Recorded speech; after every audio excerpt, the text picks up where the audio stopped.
Hello, welcome to part 2 of building a beehive. I'm going to show you how to save a little money on this project.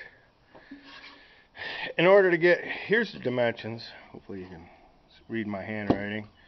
Your box is going to be 16 1/4 wide, 19 7/8 long, and 9 5/8 high. Now, in order to get 9 5/8, when they first come up with these boxes, lumber was a 1 by 10 would have been 10 inches. Now a 1 by 10 is 9 1/2, and to get 9 5/8, you need to buy a 1 by 12.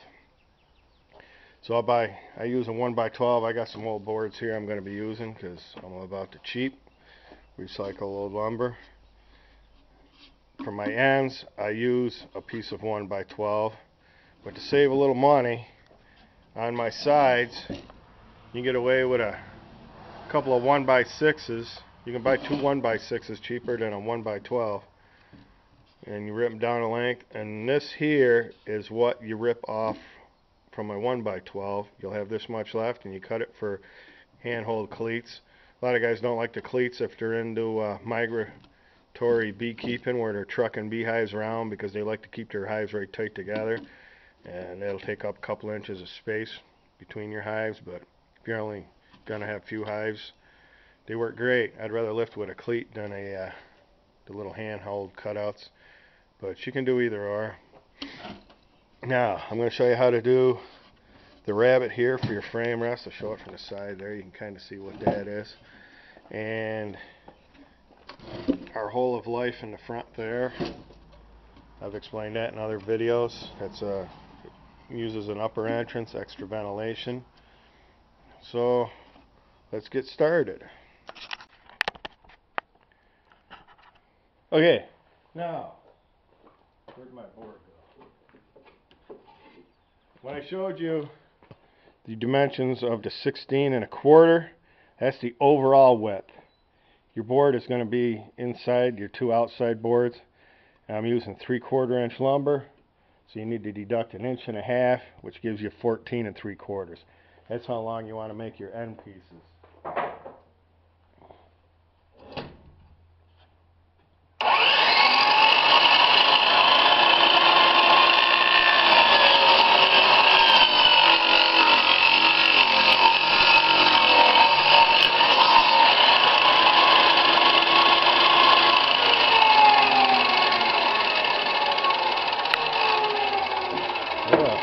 I'll get the side pieces measured up.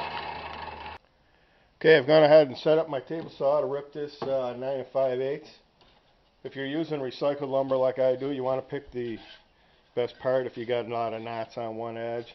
Here, this was painted, had some kind of a scallop trim there with ages of paint on it, so I want to trim that part off. So let's get cut.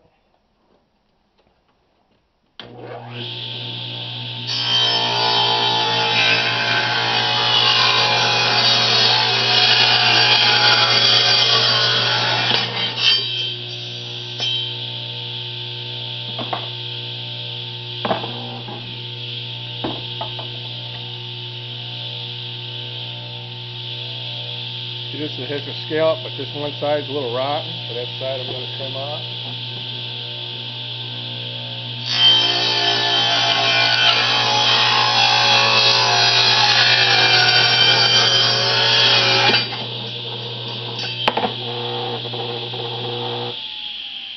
Like I said in my previous video, you always want to make sure you got guards on your saw. It is what it is. You want to save the pieces you cut off. These are going to be your handle cleats on the side. I'll trim this rotten piece off, make it a little shorter, but that way nothing goes to waste on your 1 by 12. Okay, because my boards I'm using are actually 6-inch boards, exactly 6 inch. These are some old rough cut on one side, got out of my father-in-law's old barn when we cleaned it out. You see that's going to be 3 5/8 for the extra piece. I've already gone ahead and set up my table saw, 3 5/8. I'm going to rip two of my 6-inch boards down for that. Like I said, flip them over. You see this side's pretty bad, so I'm going to trim that side off.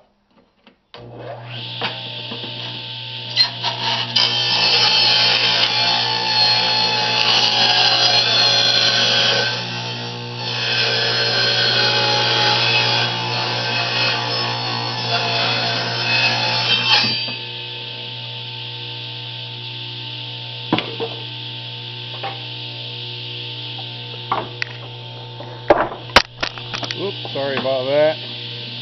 Look my other ones over, see if either one of them have got any bad spots that would be better to be trimmed off. They all look pretty good. We'll do this one here.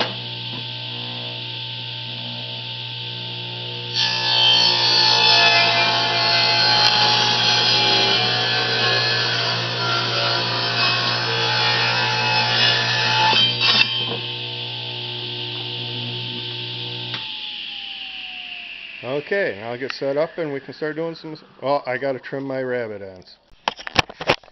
Okay, here's the part everybody I try to explain how I do it, and they get confused. I'm going to show you how to cut this rabbit joint here. This is your frame rest. So your frame set in there. And it keeps your frames down the height of your thing.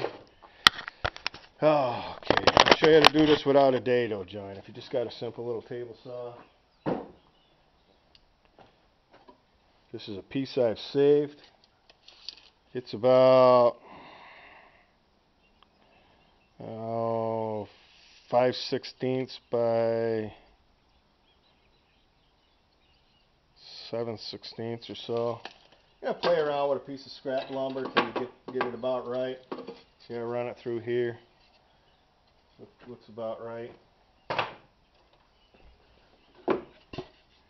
Figure out which edge you want to do.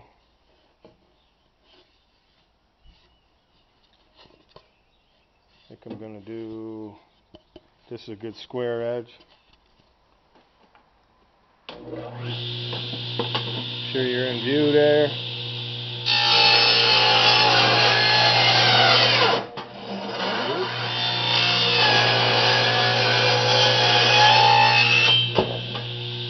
One pass.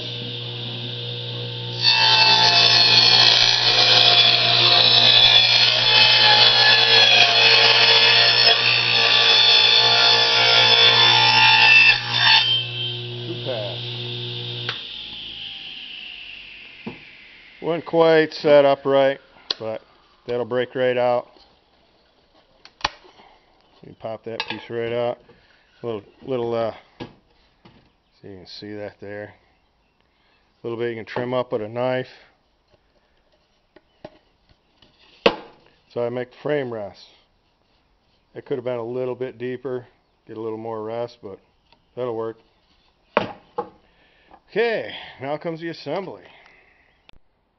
Okay, for the sake of women and children that might be watching my video, I already assembled most of it. There may have been a few construction words used, as Seal would say. Done. It's just a matter of nailing the boards together. A little hint though, where you got a wider board and narrower board. You want to put the narrower board on the bottom with your cleat. Your cleat's going to go over your seam. That way, if you got it on the top and you make your top covers like I do with an extra wide lip, they tend to set on your rest. So always put your narrower board on the bottom, and that gives you more room for your cleat or your top cover to sit down over. A little glue, a couple of nails.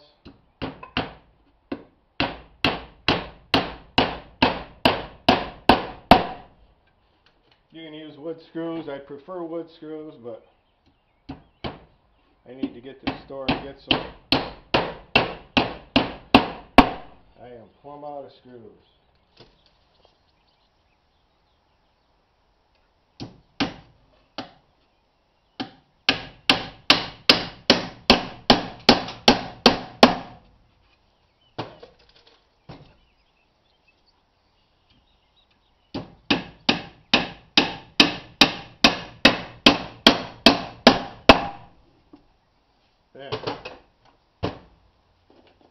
sure you put your cap on your glue.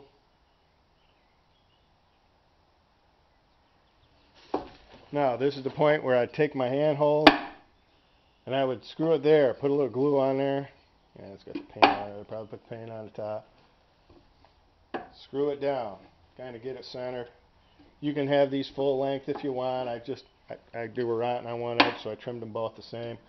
But I don't have any nails that are all I got is little finishing nails like I used on my bottom board that are short enough to go through two of these and not stick out the bottom. So I'll have to put them on, and you get the idea. But all it needs is a couple of screws, put them on, and paint it up. Now painting. Everybody asks, you paint the inside of the hive? No, I do not. Bees are going to coat it all with